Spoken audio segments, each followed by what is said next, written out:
जय राधा माधव कुंज बिहारी।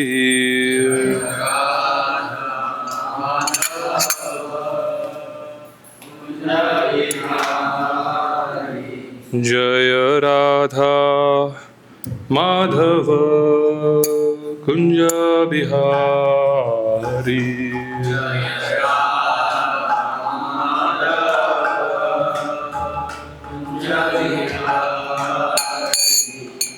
गोपी जन वल्लभा गिरिवरधारी।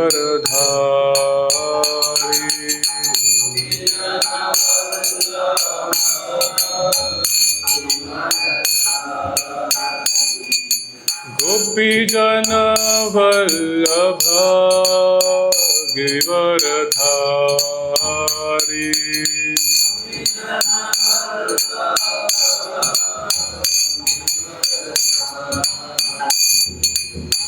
यशोदानंदन ब्रज जन रंजन।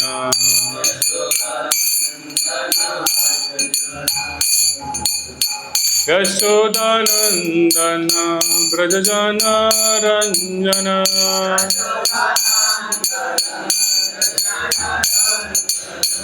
यमुना तीरा वनचारी।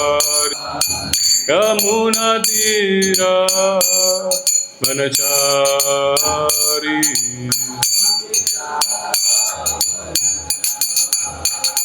जय राधा माधव कुंज बिहारी।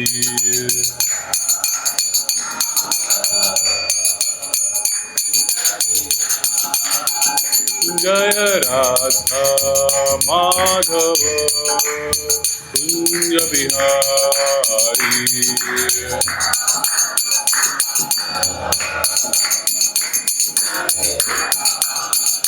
जय गोपी जना वल्लभा गिरिवरधारी।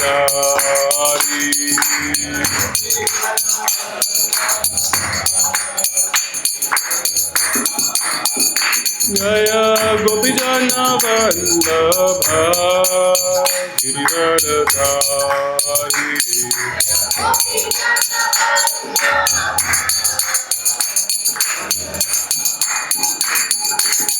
यशोदानंदन ब्रज जन रंजन। यशोदानंदन ब्रज जन रंजन।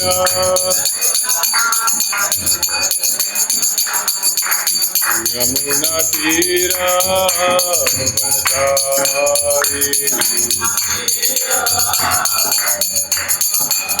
यमुना तीरा वनचारी।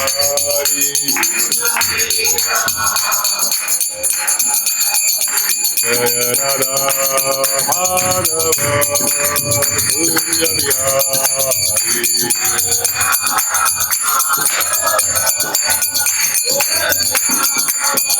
जय राधा माधव कुंज बिहारी।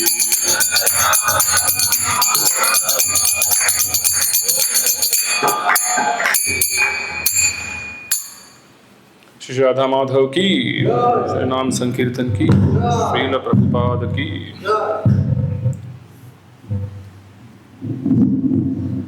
ओम नमो भगवते वासुदेवाय।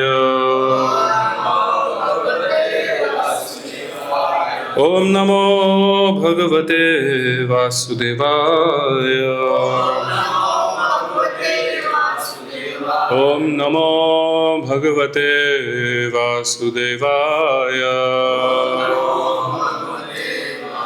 नारायण नमस्कृत्यं नरं चैव नरोत्तमं देवीं सरस्वतीं व्यासं ततो जयमुदीरये। नष्टप्रायेषु अभद्रेषु नित्यं भागवत सेवया भगवती उत्तमा श्लोके भक्तिर्भवति नैष्ठिकी। कृष्णाय वासुदेवाय देवकी नंदनाय च नंदगोपाकुमाराय गोविंदाय नमो नमः।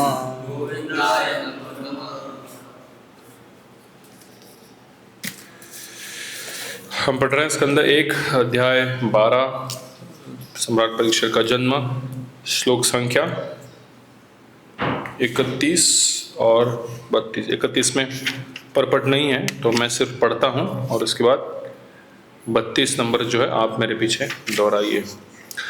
स राजपुत्रो वृद्धो आशु शुक्ल इवोडुपः आपूर्यमाणः पितृभिः काष्ठाभिरिवसोन्नः स अन्वहम। अनुवाद। जिस प्रकार शुक्ल पक्ष में चंद्रमा दिन प्रतिदिन बढ़ता जाता है, उसी प्रकार यह राजकुमार परीक्षित शीघ्र ही अपने संरक्षक पितामहों की देखरेख तथा सुख सुविधाओं के बीच तेजी से विकास करने लगा। अभी मेरे पीछे दोहराइए श्लोक संख्या 32। यक्षमाणो अश्वमेधेन ज्ञातिद्रोह जिहासया राजा लब्ध धनो दध्यो नान्यत्र करदण्डयोः। यक्षमाणो अश्वमेधेन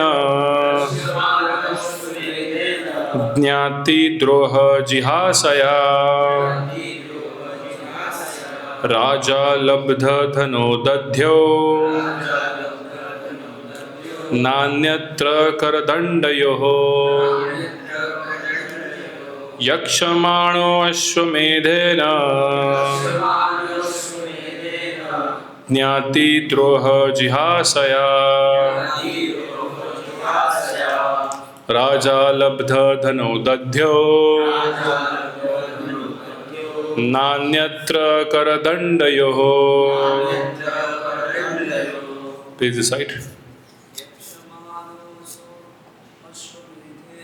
यक्षमाणो अश्वमेधेन ज्ञातिद्रोह जिहासया राजा लब्धो धनुर्दध्यो नान्यत्र करदण्डयोः।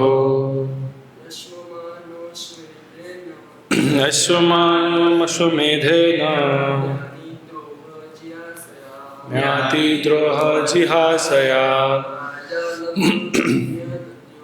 राजा लब्धो धनो दध्यो नान्यत्र करदण्डयोः। यक्षमाणो अश्वमेधेन ज्ञातिद्रोह जिहासया राजा लब्धो दध्यो नान्यत्र करदण्डयोः। यक्षमाणो अश्वमेधेन ज्ञातिद्रोह जिहासया राजा लब्धो नान्यत्र करदण्डयोः। Anyone else? यक्षमाणो अश्वमेधेन ज्ञातिद्रोह जिहासया राजा यध्यो नान्यत्र करदण्डयोः। शब्दार्थ। यक्षमाणः संपन्न करने की इच्छा करते हुए, अश्वमेधेन अश्वमेध उत्सव द्वारा, ज्ञातिद्रोह स्वजनों से युद्ध, जिहासया मुक्त होने हेतु, राजा राजा युधिष्ठिर लब्ध धनः कुछ धन प्राप्त करने हेतु दध्यो विचार किया न अन्यत्र अन्यथा नहीं करदंडयोः लगान तथा जुर्माना। अनुवाद और तात्पर्य कृष्ण कृपामूर्ति अभय चरणारविंद भक्ति वेदांत स्वामी शिल प्रभुपाद द्वारा शिल प्रभुपाद की। इसी समय राजा युधिष्ठिर स्वजनों से युद्ध करने के कारण किए गए पापों से मुक्ति पाने हेतु अश्वमेध यज्ञ करने पर विचार कर रहे थे, लेकिन उन्होंने कुछ धन प्राप्त करने की चिंता सवार थी, क्योंकि लगान तथा जुर्माने से एकत्र कोष के अतिरिक्त और कोई धन संग्रह नहीं था। मेरे पीछे दोहराइए। इसी समय राजा युधिष्ठिर स्वजनों से युद्ध करने के कारण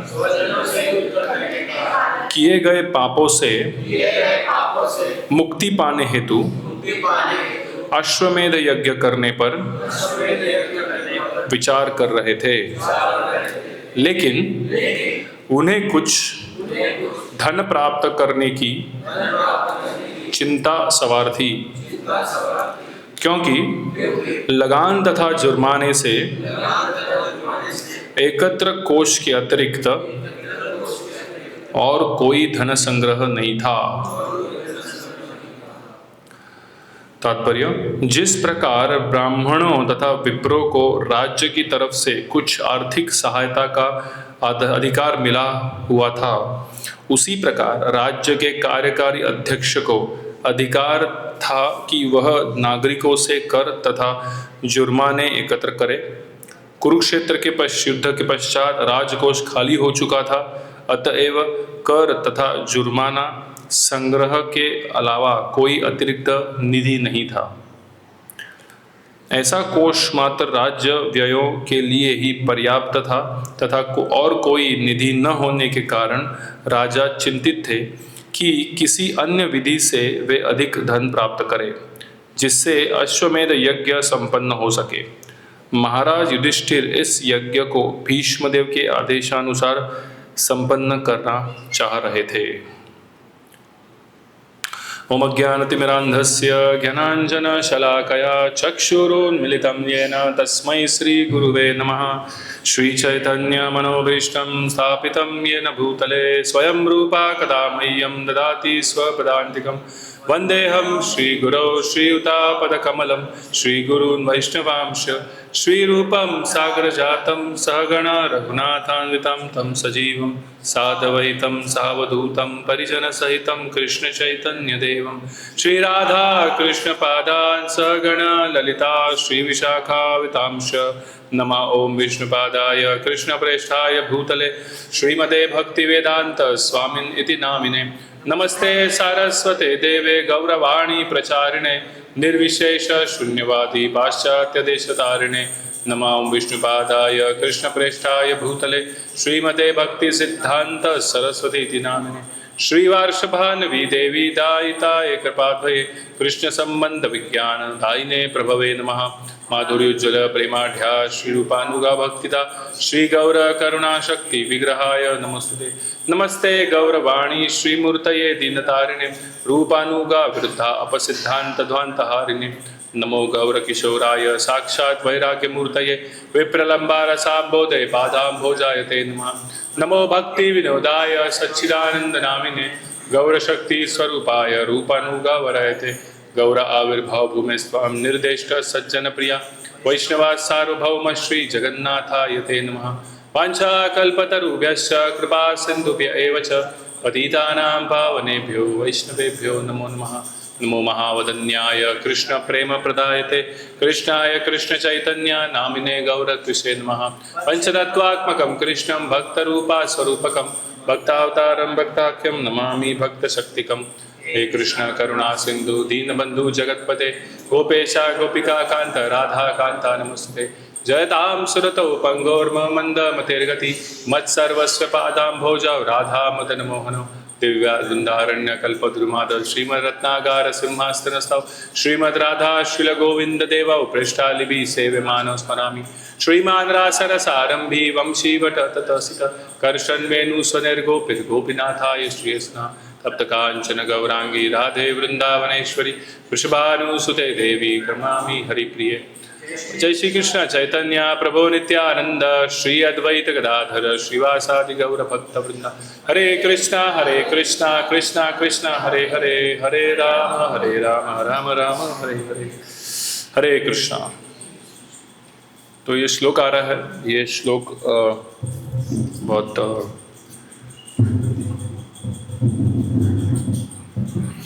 बहुत ही प्रैक्टिकल श्लोक है इन टर्म्स ऑफ आजकल के लीडर्स और मैनेजर्स के लिए है कि कैसे हर जगह पे फंड्स की ज़रूरत होती है कि नहीं।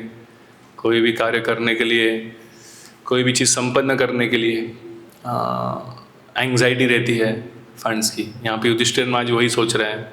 युधिष्ठिर महाराज सोच रहे हैं कि अश्वमेध यज्ञ करना है। अश्वमेध यज्ञ क्यों किया जाता है? To please the lord. Okay, और क्या होता है इसका पर्पस, क्या होता है अश्वमेध यज्ञ करने का? पूरे देश में शांति रहे।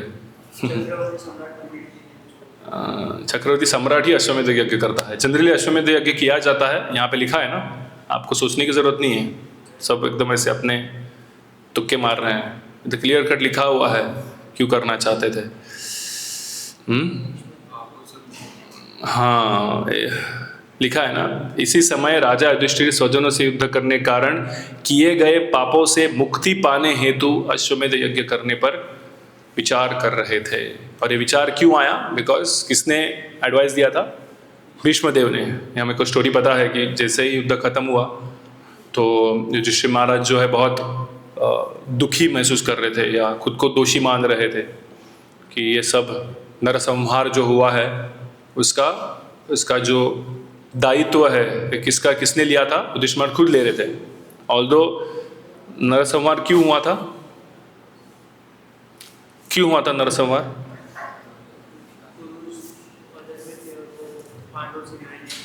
नरसंहार क्यों हुआ था? हाँ, जोर से बोलो। आप थोड़ा माइक रख सकते हैं, थोड़ा क्वेश्चन आंसर सेशन रखेंगे आज।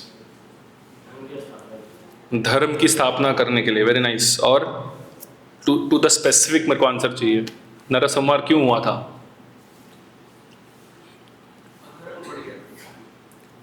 वही हुआ ना, एग्जैक्टली भगवान कृष्ण चाहते थे इसलिए नरसंहार हुआ ना। भगवान, आप सब बोल रहे हो धर्म का स्थापना करने के लिए अधर्म बढ़ गया था, लेकिन ये कौन चाह रहा था? भगवान कृष्ण चाह रहे थे। युधिष्ठिर महाराज तो युद्ध नहीं चाह रहे थे, है कि नहीं? युधिष्ठिर महाराज को युद्ध करना भी नहीं था, पहले से ही वो ना के मूड में थे। बट भगवान कृष्ण चाह रहे थे नहीं बहुत हो गया, अभी मेरे आविर्भाव का अभी एक ही कारण बचा है कि बहुत सारे पास टाइम तो हो गए, है कि नहीं? बचपन से लेकर अभी तक बहुत सारे भक्तों के साथ लीलाएं हो गई। अभी जो मेन काम है अधर्मी लोगों का विनाश करना बाकी है। और उसके लिए भगवान तो कर ही सकते हैं, लेकिन भगवान क्या कर रहे हैं? अपने भक्तों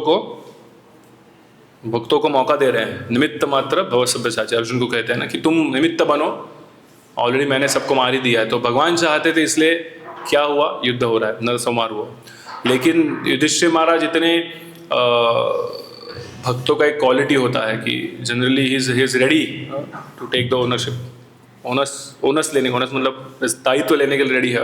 और युधिष्ठिर महाराज क्या सोच रहे हैं? नहीं, ये भगवान ने बोला इसलिए नहीं हो रहा है, उल्टा मैं मुझे गद्दी पर बैठाने के लिए, या मैं इतना स्वार्थी हूँ कि मुझे गद्दी पर बैठाने के लिए क्या हुआ, इतना सारा नरसंहार हुआ है।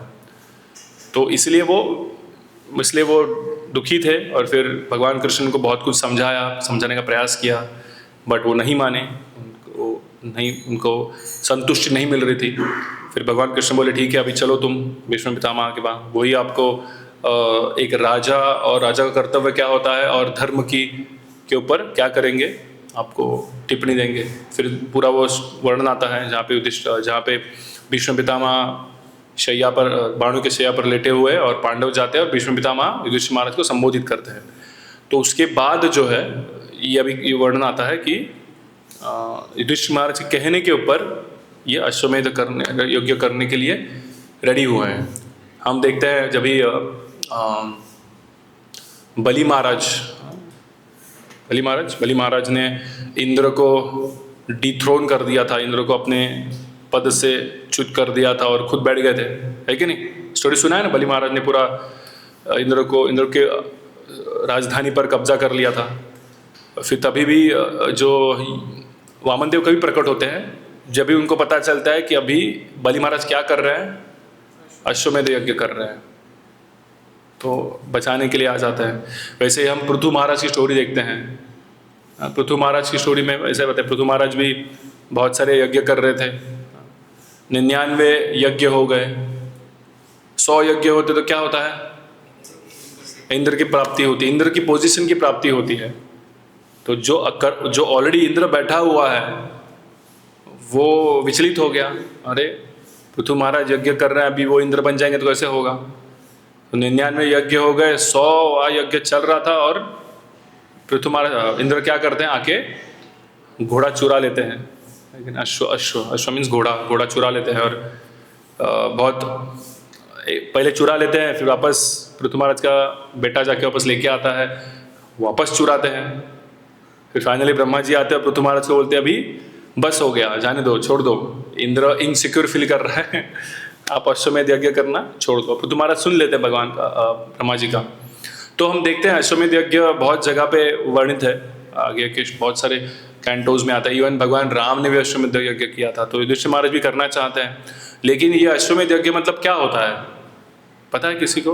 अश्वमेध यज्ञ क्या होता है, कैसे किया जाता है? दो माइक दो इसको। यस बताइए।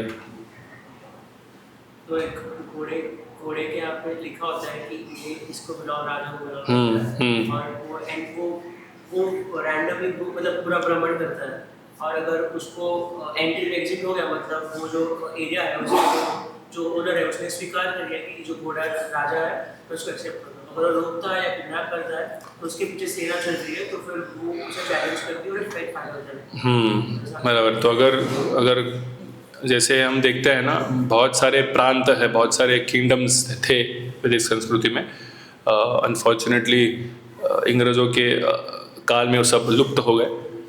तो ये किंग्स क्या करते थे, अपना एम्पररशिप या सम्राट, मैं सम्राट हूँ ये जताने के लिए अश्वमेध यज्ञ का घोड़ा जो है वो भेजते थे। और वो घोड़ा हर प्रांत में जाता था, उधर का जो राजा है वो अगर एक्सेप्ट करता है, अरे युधिष्ठिर महाराज ने भेजा है, चलो मैं एक्सेप्ट करता हूँ युधिष्ठिर महाराज को सम्राट, तो वो चैलेंज नहीं करेगा, वो घोड़ा को पास होने देगा। अगर वो सोचता है नहीं मैं चैलेंज करता हूँ, तो क्या होगा, फिर युद्ध होगा, मतलब कि नहीं। तो ऐसे ही मतलब ये ऐसा अश्वमेध यज्ञ होता है। और फिर युधिष्ठिर महाराज करना चाहते, तो इसमें बहुत सारा क्या लगता है, संपत्ति की ज़रूरत है ना, कि इतना सारा युद्ध को चलाना, अलग अलग प्रांत में लेके जाना, कोई चैलेंज करेगा तो उधर युद्ध करना, इसके लिए कोई साधारण काम नहीं है। और ऑलरेडी एक बड़ा युद्ध हो चुका है, अभी महाभारत का युद्ध हो चुका है, उसके पश्चात ये डिस्कशन हो रहा है। और युद्ध में क्या होता है, बहुत सारी संपत्ति यूज़ हो जाती है कि नहीं। अभी भी हम देख रहे हैं करंट सिचुएशन के हालात, युद्ध हो रहा है तो अमेरिका के इतने सारे खर्चा हो गया, पेपर में आता है, ईरान ने इतना सारा खर्चा किया। हाँ, हमारे प्रधानमंत्री भी हमको कोशिश कर रहे हैं, रिजर्व्स बचाने हैं हमको। हाँ, जय श्री राधा माधव की, श्री श्री जगन्नाथ बलदेव सुभद्रा मैया की, श्री श्री गौर निताय की, श्रील प्रभुपाद की। तो युद्ध में क्या हो जाता है, सब ये रिजर्व्स यूज हो जाते हैं, और जो ट्रेजरी है, वो ट्रेजरी मतलब हिंदी में क्या बोलते हैं, खजाना बोल सकते हैं, जो भी है वो कम होते जाता है। और जैसे कम होगा तो अभी इधर लिखा है ना कि युधिष्ठिर महाराज के पास इतना ही खजाना था या इतना ही धन था कि regular day to day state का मेंटेनेंस चले, राज्य का मेंटेनेंस चले। क्षत्रिय का ड्यूटी है ना, क्षत्रियों का कार्य क्या होता है, युधिष्ठिर महाराज क्षत्रियों का कार्य क्या है, प्रोटेक्शन देना, किसको? बाकी वर्ग के लोगों को प्रोटेक्शन देना, मोस्ट बेसिकली ब्राह्मण, गाय, स्त्रियां और बच्चे, ये ज़्यादातर इनको प्रोटेक्शन देना, प्रजा को प्रोटेक्शन देना। और उसके बदले में क्या करते हैं उन लोग? ये प्रोटेक्शन के बदले में टैक्सेस कलेक्ट करते हैं, या ये क्या बोल सकते हैं, धन ले सकते हैं, कुछ टैक्स के रूप में चार्ज करते हैं। और टैक्सेस किसको लगता है? कौन टैक्सेस भरता है? ब्राह्मण भरते हैं टैक्सेस। कौन टैक्सेस भरता है? वैश्य टैक्सेस भरते हैं, बिकॉज वो बिजनेस कर रहे हैं, ठीक है। तो वैश्य बिजनेस करते हैं, उसमें से टैक्सेस पे होता है क्षत्रियों को, फिर क्षत्रियों सबके लिए प्रोटेक्शन देते हैं। और इसका जो ब्रेन है, इसका जो गाइडेंस है, कौन देता है? फिर ब्राह्मण देते हैं। तो अपने बॉडी का रचना भी उसमें से की गई है कि बेली जो है इसको वैश्य के समान समझा गया है, अपना वक्षस्थल और बाहु ये क्षत्रियों को समान माना गया, और मस्तक जो है वो ब्राह्मणों को कंपेयर किया गया, और हमारे जो पाव है वो किसको कंपेयर किया गया? शूद्र को कंपेयर किया गया। तो ऐसे ये वैदिक संस्कृति चलता था कि क्षत्रियों प्रोटेक्शन देते थे, टैक्स कलेक्ट करते थे, इसके लिए नहीं कि उनका कुछ पॉकेट भरना है कि नहीं। बट ये सिस्टम अभी हम देखते हैं, अभी भी गवर्नमेंट टैक्सेस कलेक्ट करता है। क्यों किसके लिए? कि गवर्नमेंट जो प्रोटेक्शन दे रहा है, आर्मी रखी हुई है या इंफ्रास्ट्रक्चर डेवलपमेंट कर रहा है, सुविधा बना रहा है, इसके लिए टैक्सेस कलेक्ट करता है। बट बिकॉज कलयुग है तो इसमें थोड़ी तफावत आती है कि इतना ईमानदारी से सब चीज़ें नहीं होती है कि नहीं। बट वैदिक संस्कृति में ये सब कुछ ब्राह्मण के गाइडेंस में होता था। अभी ये ब्राह्मण के गाइडेंस में नहीं होता है, अभी ये क्या हो रहा है? किसके गाइडेंस में हो रहा है? हाँ, प्रभुपाद लिखते हैं कि everyone is Shudra and they are guiding another Shudra. शूद्रों के गाइडेंस में हो रहा है। तो ब्राह्मणों के गाइडेंस में होता है, तो ब्राह्मण के पास पावर भी होता है किसका? कि अगर कोई क्षत्रिय अगर टैक्सेस कलेक्ट कर कर खुद की उपजीविका कर रहा है, तो उसको पदच्युत करने का, या वो सही समय पर वो फंड्स यूज नहीं कर रहा है, सही जगह पर यूज नहीं कर रहा है, तो उसको क्या करने का? वो क्षत्रिय राजा को अपने राजगद्दी से उतार देने का। एग्जाम्पल कोई पता है? पृथु महाराज के पिता नाम क्या है?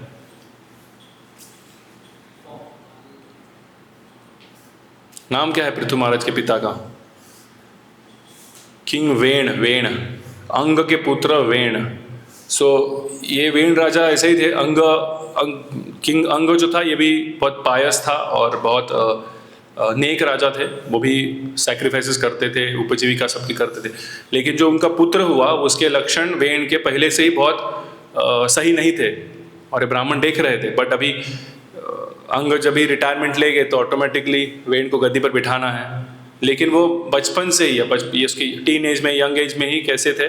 बहुत लोभी थे और ब्राह्मणों को सम्मान नहीं करते थे, सैक्रिफाइसेस का सम्मान नहीं करते थे।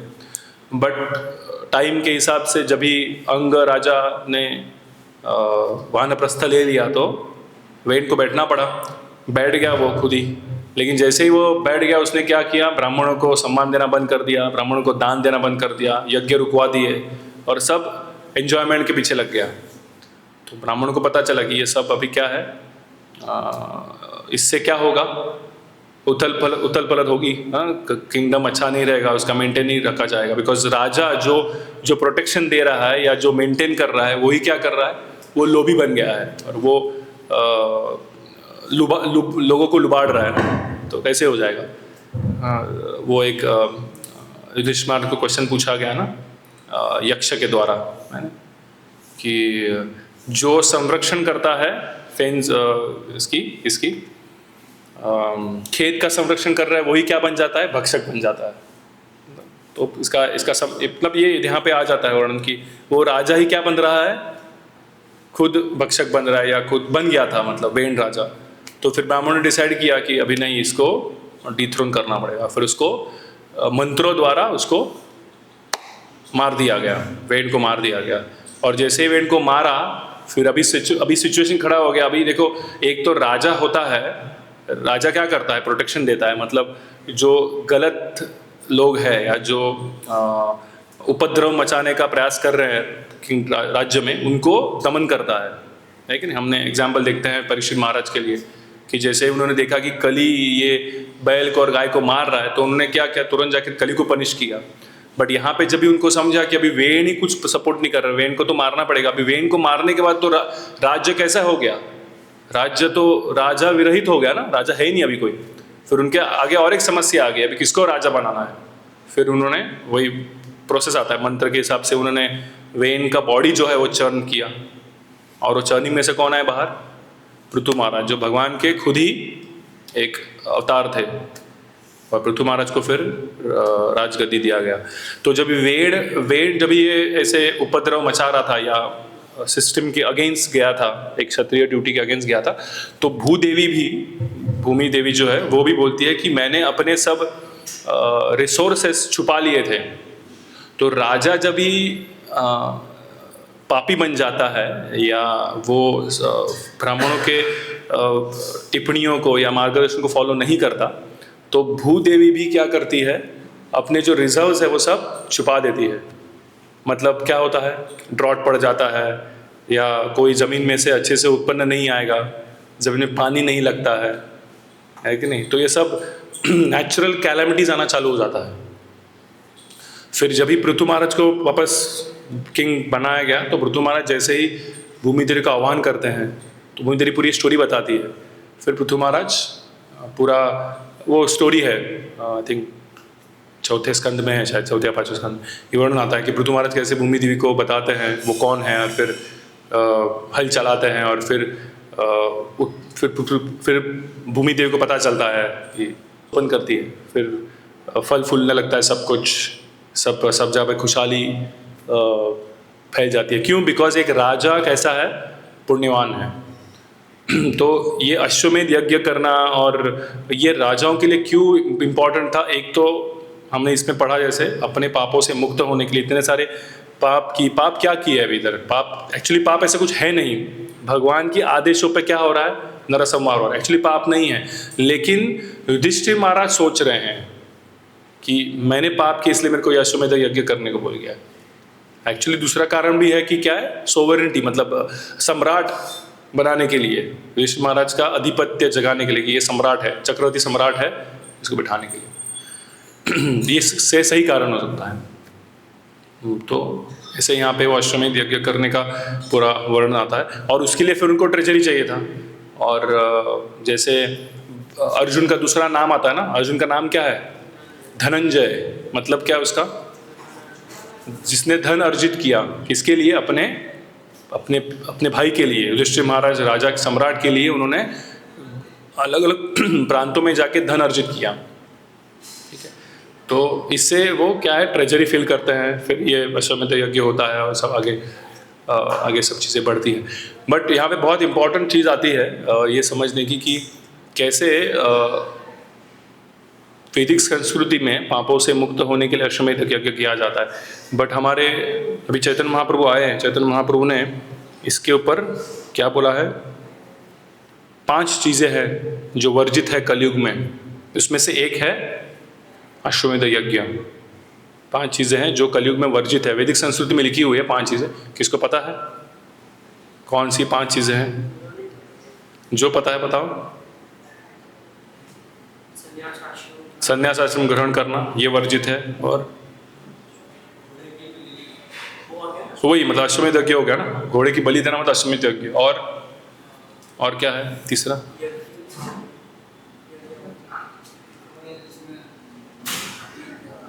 छोटे भाई के पत्नी के साथ संबंध रखना, हाँ वो भी नहीं है। और 3 हो गए। और गाय की बलि देना 4 हो गए। और 5वां क्या है?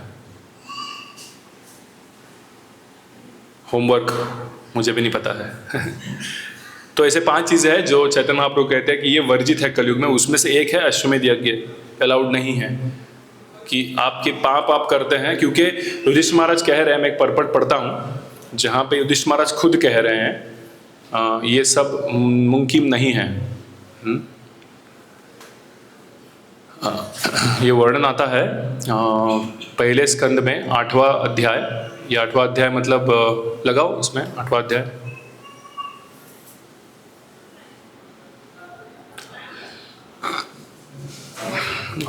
पहला स्कंद 8वां अध्याय श्लोक number 51।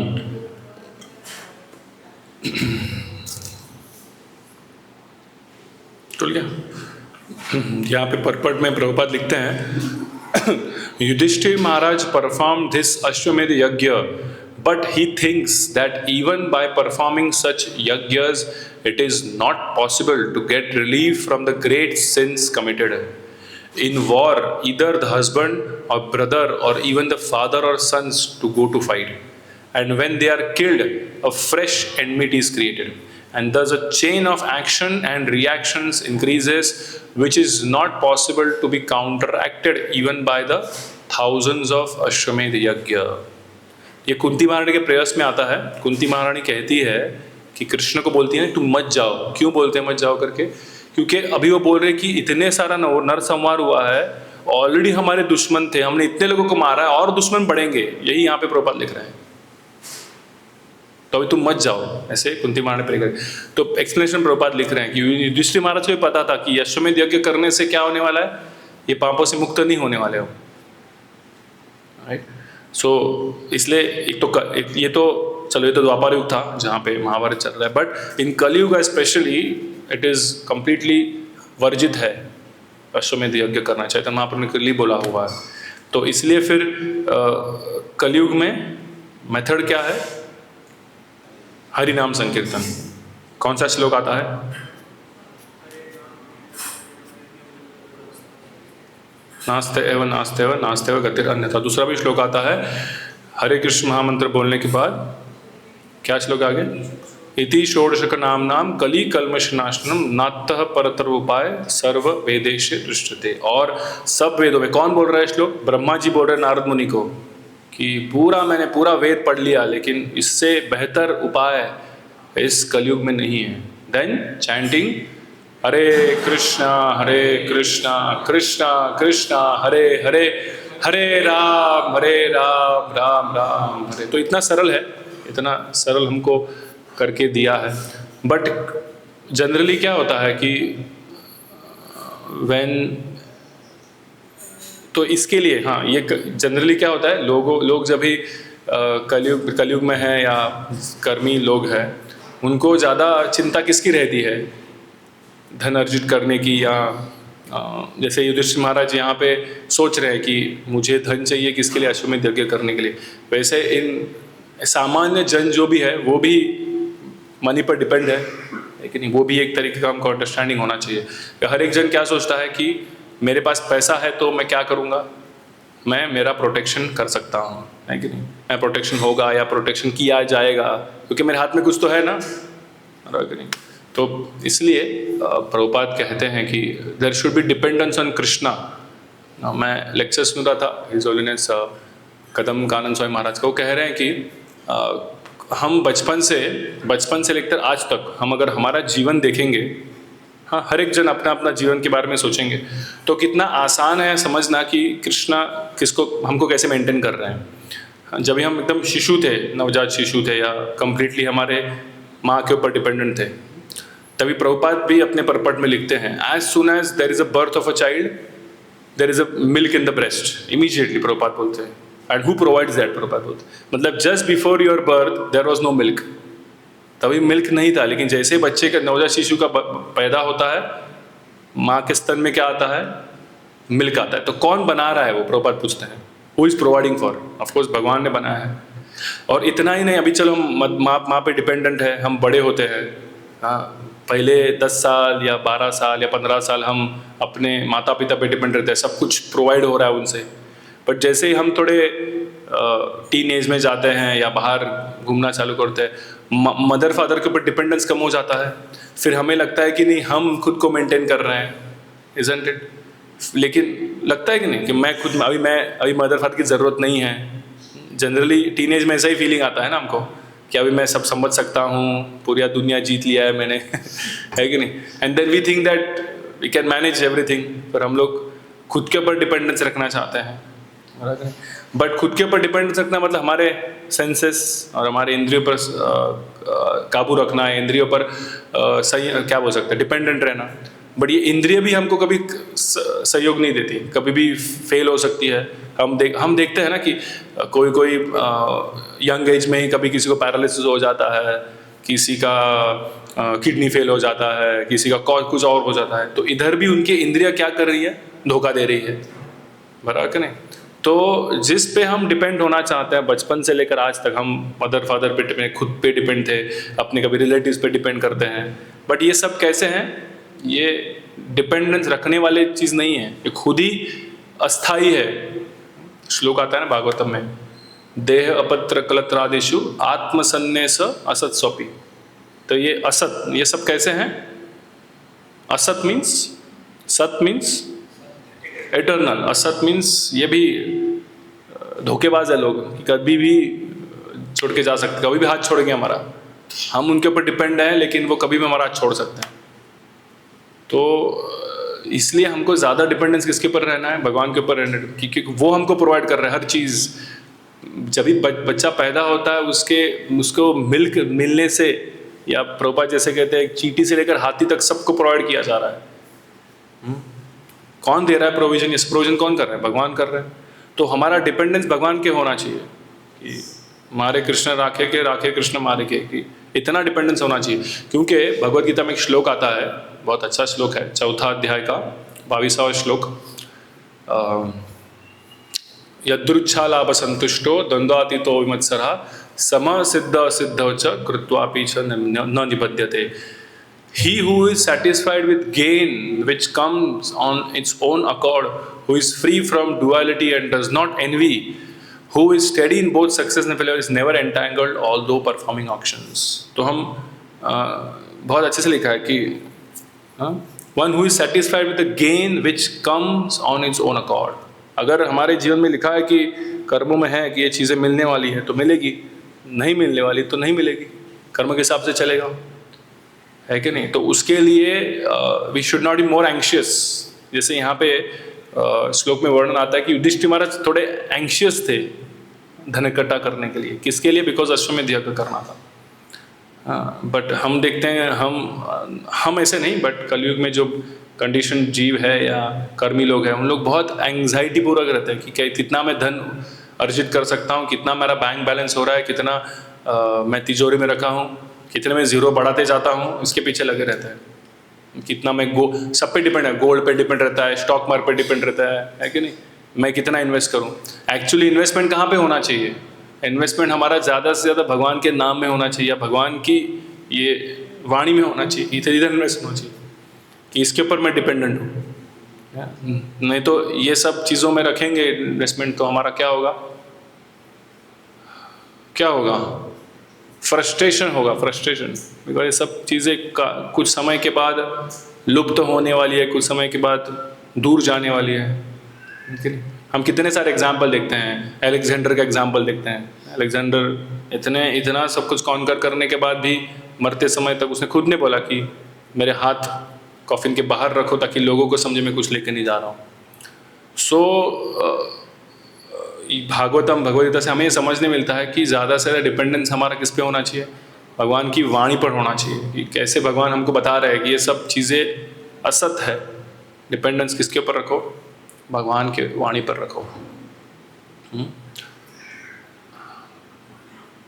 So what should we desire, इसके लिए भी देयर इज अ श्लोक, नाइस श्लोक, जाओ 1 कैंटो 2nd चैप्टर 10th श्लोक। I'll just complete this wonderful shloka कि हमारा क्या डिज़ायर होना चाहिए। 1 to 10 इसमें ही है, इसमें से पढ़ता हूँ, हिंदी है ना, खोला।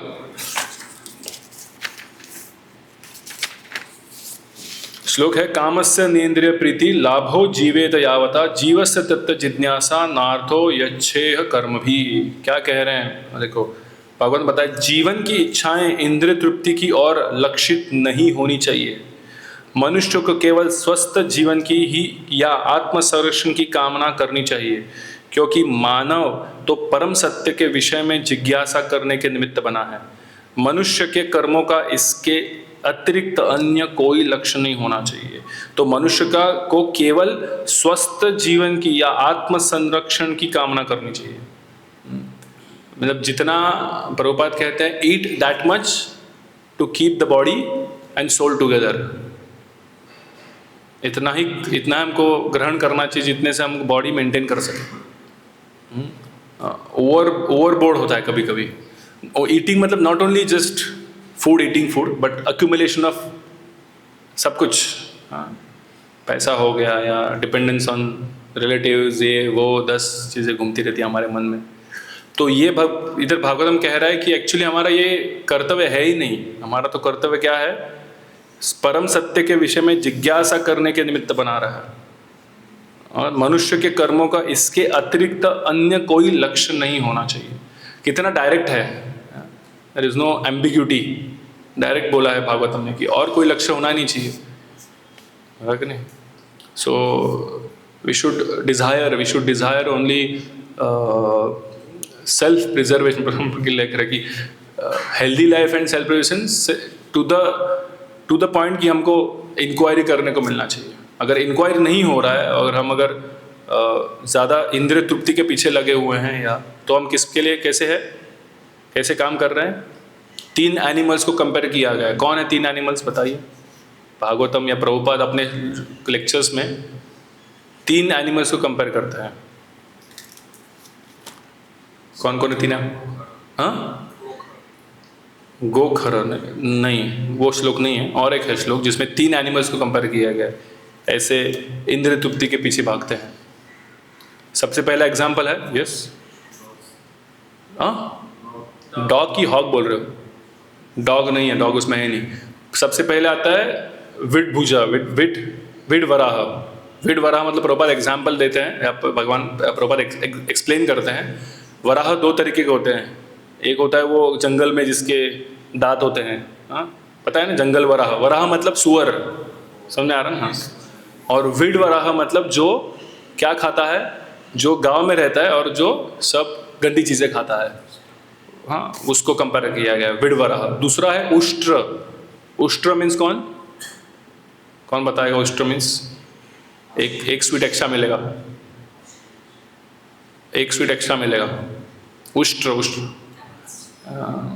AI कैमल को क्यों कंपेयर किया गया? कैमल क्या करता है? वो कांटे खाता है, और कांटे खाते खाते उसके जीवा से खून निकलता है, और वो खून उसको कैसा लगता है? टेस्टी लगता है। तो उसको लग रहा है कांटे कितने टेस्टी है कि नहीं? और तीसरा कौन है? एक पता है इसमें, खर मीन्स एस, गधा। गधे को क्यों कंपेयर किया गया? बिकॉज गधा कैसे काम करता है? हाँ, उसको लगता है मालिक ही मेरे को खाना देगा। सिर्फ खाना तो बाहर मिल रहा है, इतना ओपन लैंड है, उसको घास मिल रहा है, लेकिन वो नहीं खाएगा। वो उसको लगता है मालिक ही मुझे खाना देगा। तो मालिक इतना सेवा करता है, इतनी सेवा करता है कि नहीं? तो ये 3 एनिमल्स को प्रभुपाद कंपेयर करते हैं कि अगर हमारी इच्छाएं इंद्रिय तृप्ति के पीछे हैं, तो हम ये 3 एनिमल का फोटो हमारे कपबोर्ड में लगा सकते हैं देखने के लिए कि Prabhupada is comparing us to this 3 animals. रोज याद आएगा, नहीं मुझे ये नहीं बनना एनिमल। नहीं तो प्रकृति के नियम के अनुसार अगर हमारी वैसी इच्छाएं हैं, क्या होगा? अगले जन्म में वो एनिमल की बॉडी मिलेगी हमको, वो क्योंकि वैसी इच्छा है हमारी, है कि नहीं? हाँ, भक्तों के लिए तो एक सुअवसर है कि जो जप करता है उसको ह्यूमन शरीर मिलता है। बट हम अगर इन जनरल कंडीशन बद्ध जीव के बारे में विचार करें, तो अगर ऐसे भौतिक इच्छाएं रखेंगे तो ऐसा शरीर मिलेगा, प्रकृति अरेंज करेगी, है कि नहीं? सो कितना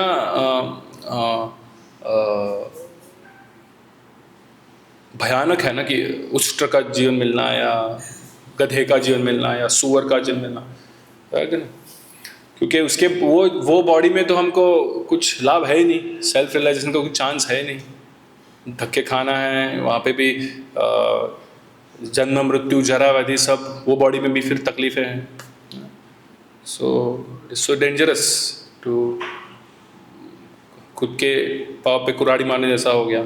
इतना अच्छा हमको शरीर मिला है, कैसा शरीर मिला है? अभी ह्यूमन शरीर मिला है, तो उसका लाभ कहाँ पे होना चाहिए कि इंद्र तृप्ति नहीं, आत्म साक्षात्कार की विज्ञान जानने के बारे में हमको होना चाहिए। ये भागवतम कह रहा है, राइट।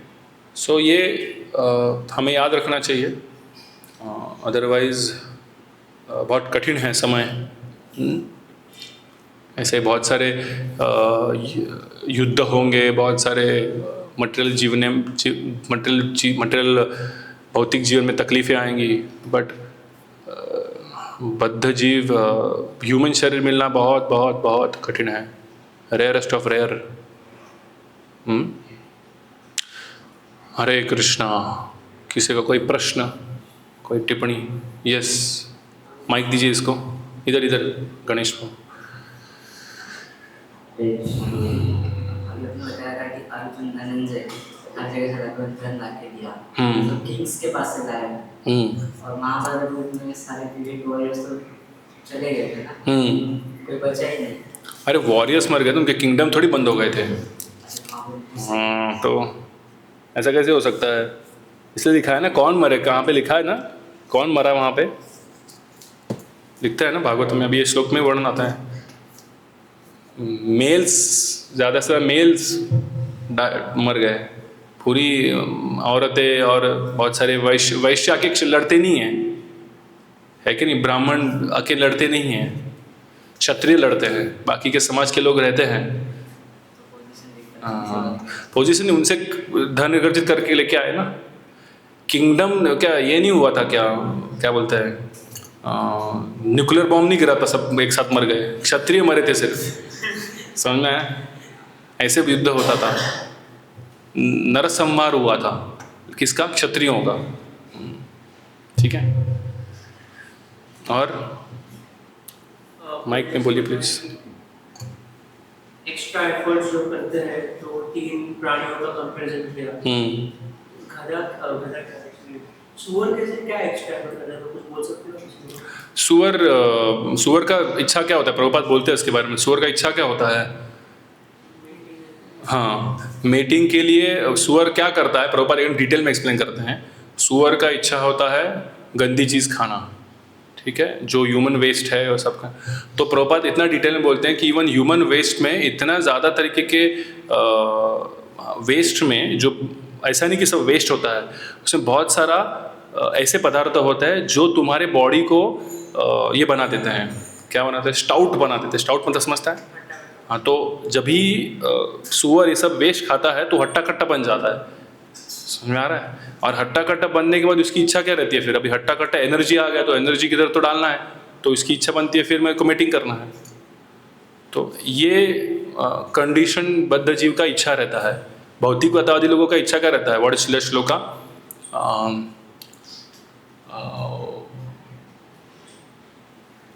दिवाचार्य हया राजन कुटुंब भरण। स्टार्टिंग का फर्स्ट लाइन क्या है?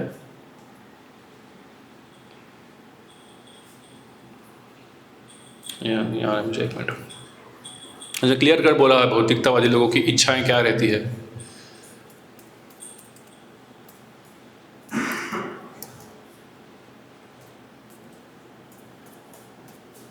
याद नहीं आ रहा मेरे को भी।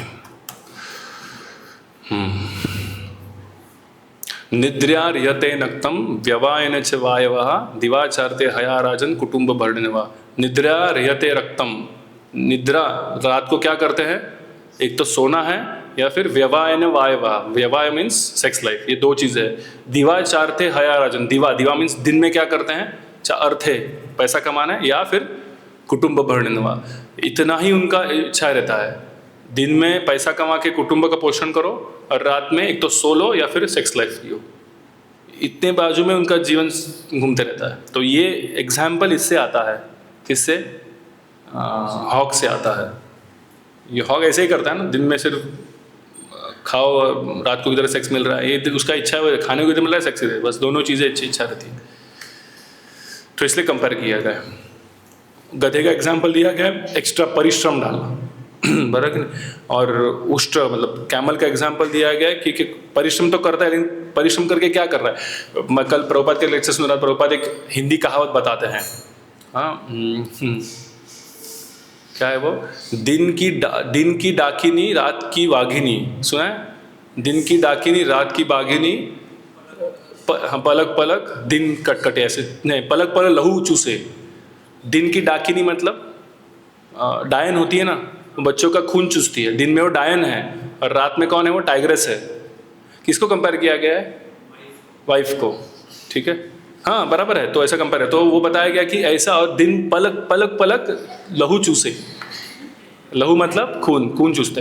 तो प्रभुपाद एक्सप्लेन करते हैं कि जब भी हम सीमन को वेस्ट गवाते हैं तो एक सीमन का बूंद इतना सारा लहू के बूंद के समान होता है, पर कि नहीं? तो हम जब भी लहू सीमन वेस्ट गवाते हैं तो हम इतना सारा ब्लड देते हैं। तो प्रभुपाद बोलते हैं कोई आया तुम्हारे पास, तुम्हारे से एक बॉटल ब्लड मांग, दोगे क्या तुम? नहीं, लेकिन इधर तुम खुशी खुशी देते हो ब्लड, ऐसे प्रभुपाद कह रहे हैं। तो एग्जाम्पल सब्जेक्ट समझ रहे हैं ना कैसे प्रभुपाद कंपेयर कर रहे हैं? तो वो दिन का डाकिनी रात की बाघिनी, पलक पलक लहू चूसे, प्रभुपाद देते, क्लास में बोल रहे प्रभुपाद एग्जाम्पल।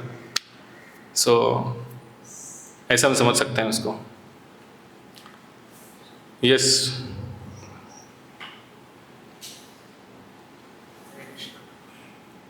तीर्थ यात्रा क्यों जाते हैं? चालू है सबका आवाज, आपको कहीं नहीं आ रहा, पास में पकड़ो। हरे कृष्ण। हाँ, तीर्थ यात्रा क्यों जाते हैं? और वहाँ भगवान का पाठ करना, और वहाँ पे क्यों जाते हैं, और क्या होता है वहाँ पे, क्या करना है? फिर श्लोका ना क्या कहते हो, क्या बोलते हैं? तीर्थ यात्रा क्यों जाते हैं? क्यों जाते हैं आप बताओ। इतने बार सुना आप तक क्वेश्चन पूछ रहे हो, कौन बताएगा? तीर्थ यात्रा क्यों जाते हैं? वैश प्रभु को दो, सुशील प्रभु को दो, सुशील प्रभु बताएंगे। यस, सुशील प्रभु। हम तीर्थ यात्रा इसलिए जाते हैं कि हमारे वहाँ पे जैसे चैतन्य महाप्रभु गुफा जाए, वहाँ पे हम मुक्ति शुद्ध होते हैं। जैसे वैष्णवाचार्य रहते हैं, वैष्णव जाते हैं वहाँ पे, जो हम इतने दिन से वहाँ पे जा ही सकते हैं, वहाँ वैष्णव की कृपा से वहाँ पे उनकी कृपा करती है। वैष्णव कृपा होती है, भगवान जो वहाँ पे सब खूब रहते हैं, वहाँ पे रूपा के रहते, चैतन्य महाप्रभु हर चीज वहाँ पास करते हैं। वैष्णव का संग करने जाते हैं इन शॉर्ट। ये श्लोक है, देखो खोलो 10th chapter 84 shloka 13th verse.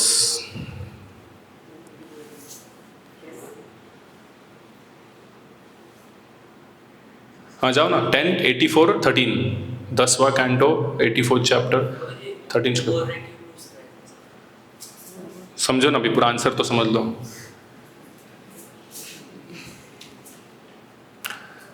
यस्यात्म बुद्धि गुणपे त्रिधाकुते स्वधि कलत्रादिषु भौम इज्जति यतीर्थ बुद्धि सलेलन कर जनेषु अभिज्ञेषु स्व एव गोखर। ये जो बोला था ना गोखर, इसके बारे में क्या बताते हैं देखो।